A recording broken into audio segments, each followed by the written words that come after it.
देखिए बच्चों, जैसा कि दो चल रहे समीकरण में आप लोगों ने ग्राफ विधि के बारे में अध्ययन किया पिछले वीडियो में। इसके बारे में आप लोगों के समझ में आ गया होगा कि किस तरीके से हम द्विचर रैखिक समीकरण के हल को ग्राफ विधि से प्राप्त करते हैं। अब हम आगे बढ़ते हैं। आपका पहला एक्सरसाइज, ये दूसरा एक्सरसाइज समाप्त हो चुका होगा। हम आगे बढ़ते हैं और आगे आपको मिलेगा द्विचर रैखिक समीकरण को हल करने की और विधियां, जो बीजगणितीय विधियां कहलाती हैं।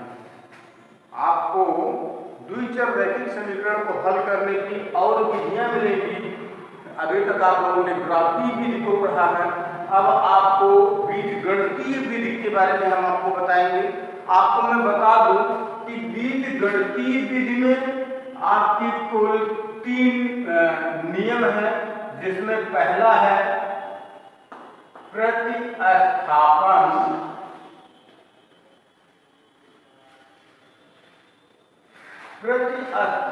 विधि।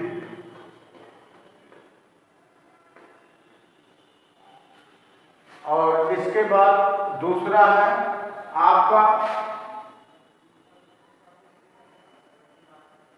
विलोपन विधि।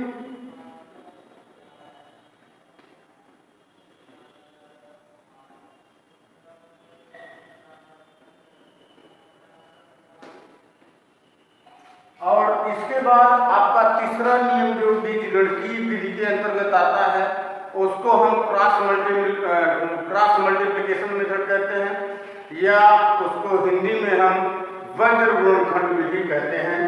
ये आपका तीसरा मेथड है, ये बीजगणितीय विधि में।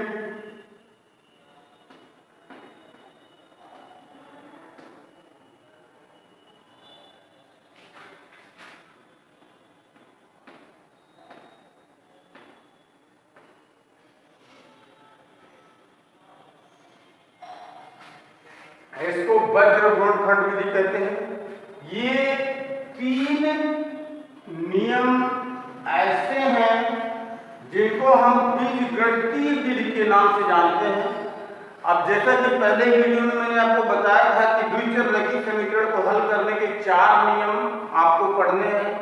4 नियमों में से एक नियम आप लोगों ने ग्राफ विधि के बारे में पढ़ा, किस तरीके से हम ग्राफ पर द्विचर रैखिक समीकरण के हल को प्राप्त करते हैं, इसके बारे में आप लोगों ने अध्ययन किया। अब आप लोगों को बीजगणितीय विधि का अध्ययन करना है, जिससे हम द्विचर रैखिक समीकरण को हल करते हैं। अब इसमें देखिएगा, पहला प्रतिस्थापन विधि है। प्रतिस्थापन विधि क्या है? जैसे मान लीजिए यदि हम कोई एग्जाम्पल ले लेते हैं और जैसे कह रहा है, कोई भी 2 समीकरण दिया गया है। पहला समीकरण है x + 2y, कह रहा है x + 2y = 3 दिया हुआ है, = 3। और दूसरा इसका युग्म समीकरण दिया है 7x - 15y = 2 दिया गया है। अब ये आपका युगपत समीकरण दिया गया है। अब हम आपको बता रहे हैं प्रतिस्थापन विधि। तो प्रतिस्थापन विधि से इन दिए गए समीकरण युग्म को हल करना है। तो प्रतिस्थापन विधि पहले आप ये समझ लीजिए। इसमें हम क्या करते हैं, किसी भी एक समीकरण को लेते हैं, उसमें से किसी भी एक चर राशि का मान दूसरे चर राशि के पदों में प्राप्त करते हैं। प्राप्त मान को हम दूसरे समीकरण में प्रतिस्थापित करके हल कर चर राशि के मान को प्राप्त करते हैं। आइए देखते हैं हम कैसे इसको हल करते हैं।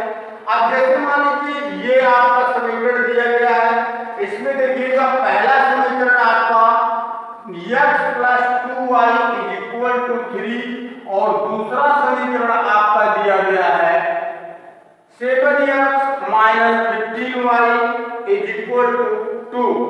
तो देखिएगा इसमें हम पहले समीकरण को लेते हैं। ये पहला समीकरण आपका है प्रथम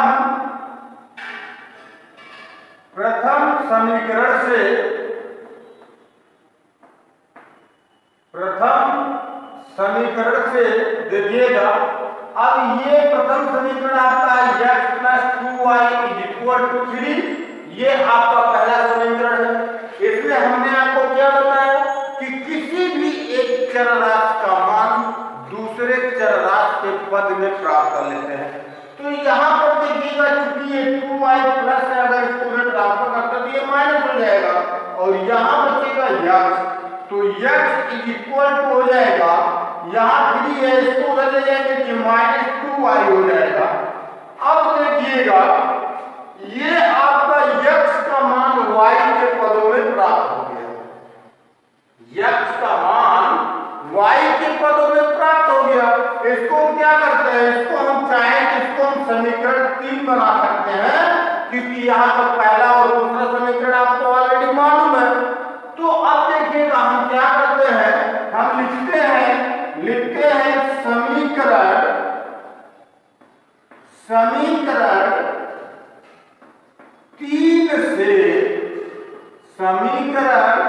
3 से x का मान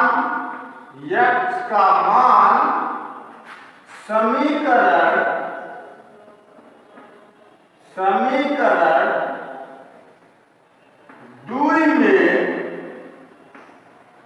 2 में प्रतिस्थापित करने पर, समीकरण 2 में प्रतिस्थापित करने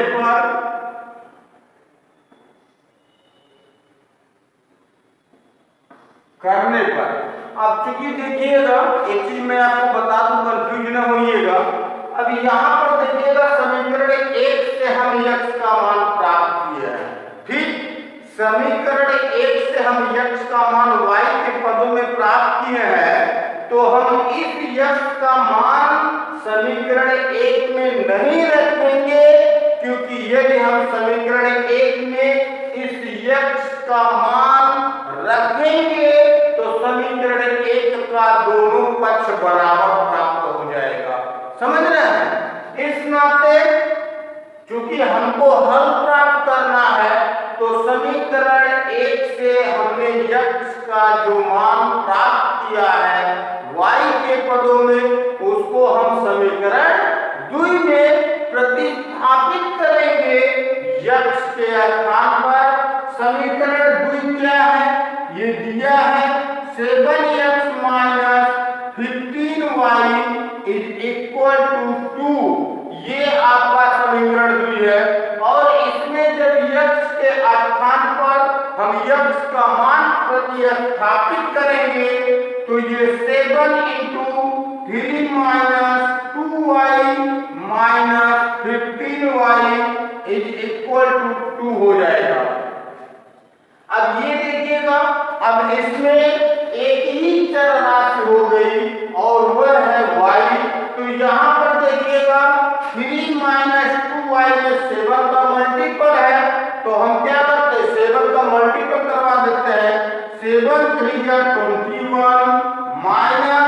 7 × 2 = 14y - 15y = 2। अब देखिएगा, यहाँ पर ये 21 क्या है, प्लस है, यहाँ पर देखिएगा ये दोनों माइनस है, तो चूंकि माइनस माइनस ऐड होता है, इनकी चर राशियां भी समान है, तो इनको हम जोड़ लेते हैं। ये हो जाएगा 21 - 29y = 2। अब यहाँ से देखिएगा, अगर 29y को हम ट्रांसफर करते हैं या 21 को उधर ट्रांसफर करते हैं, तो ये 21 उधर जाएगा तो क्या हो जाएगा, माइनस हो जाएगा। यहाँ पर देखिएगा, ये -29y बचेगा = इसको उधर ले आएंगे तो माइनस हो जाएगा, 2 - 21 हो जाएगा। और ये देखिएगा -29y = ये हो जाएगा 19। ये कितना हो जाएगा, 19 हो जाएगा। माइनस आएगा यहाँ पर, ये देखिएगा माइनस माइनस क्या होगा, कट जाएगा। यहाँ से हम y का मान प्राप्त करेंगे और y का मान क्या होगा, y = 21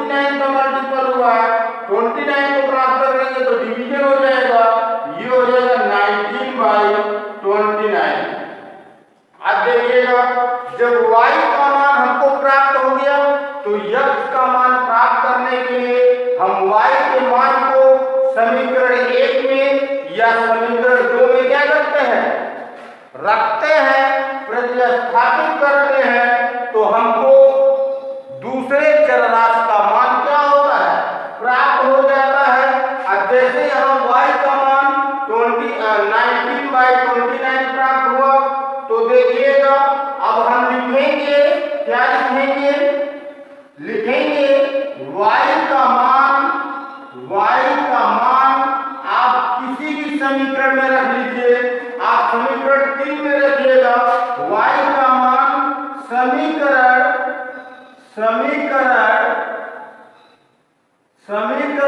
3 में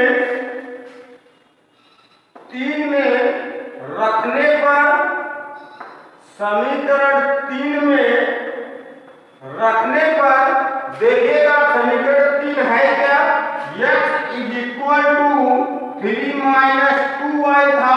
अब y का मान हमको 19/29 प्राप्त हो चुका है, तो x is equal to 3 - 2 into 19/29 होगा। यहाँ से x का मान हम प्राप्त कर सकते हैं, ये हो जाएगा 3 - 19 2 38, तो ये आपका हो जाएगा 38/29। यहाँ पर एलसीएम लेकर हम हल करेंगे, यहाँ पर देखिएगा 3/1 है, 1 और 29 का एलसीएम 29 होगा, x इज इक्वल टू हो जाएगा एलसीएम 29 हो गया, 1 से 29 को डिवाइड करेंगे 29 आएगा, 29 का मल्टीपल 3 में करेंगे, 3 9 जा 27, 7 कैरी 2 होगा, 3 2 जा 6 और 2 8, ये हो जाएगा 87 माइनस 29 1 जा 29 और 1 38 जा 38 होगा। तो ये देखिएगा, इसको हम क्या करेंगे, 87 से 38 को सब्ट्रैक्ट कर देंगे, तो x का मान हमको प्राप्त हो जाएगा, x इक्वल टू हो जाएगा, ये आपका आ जाएगा 9, यहाँ देखिएगा 7 से 8 नहीं सब्ट्रैक्ट होगा, यहाँ से 1 कैरी लेंगे तो यहाँ 17 हो जाएगा, 17 से 8 को सब्ट्रैक्ट करेंगे तो कितना आएगा, 9 आएगा, यहाँ पर बचेगा 7 से 3 को सब्ट्रैक्ट करेंगे तो यहाँ पर आएगा 4, 49/29, ये आपको प्राप्त होगा।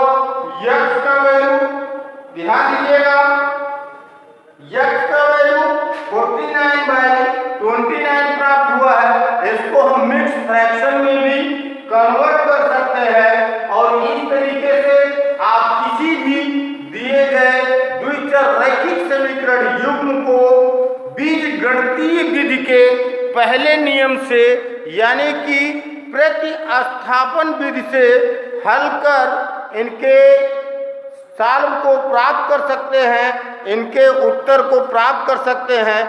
आई थिंक, मैं सोचता हूँ कि इस प्रकार के कुछ क्वेश्चन हम आपको और बताएंगे जिससे ये नियम अच्छे से आपके समझ में आ जाए। इसमें कोई बहुत कठिनाई नहीं है, बस आपको समझना है कि किसी भी समीकरण से, चाहे वो पहला समीकरण हो या दूसरा समीकरण हो, उससे हम एक चरराशि का मान प्राप्त कर उसको हम दूसरे समीकरण में क्या करते हैं, प्रतिस्थापित करते हैं। प्रतिस्थापन विधि से हम एक चरराशि के हल को प्राप्त कर लेते हैं। जब एक चरराशि का हल प्राप्त हो जाता है तो उसके मान को हम चाहे समीकरण 1 में रखकर, चाहे समीकरण 2 में रखकर दूसरे भी चरराशि का मान क्या कर सकते हैं, प्राप्त कर सकते हैं। इस प्रकार से ये आपका बीजगणितीय विधि में द्विचर रैखिक समीकरण को हल करने का प्रतिस्थापन विधि था। देख लीजिएगा, यदि आपको समझने में कहीं दिक्कत होती है, कहीं आपको प्रॉब्लम होती है, तो निश्चित आप कमेंट बॉक्स में कमेंट के माध्यम से पूछ सकते हैं। धन्यवाद।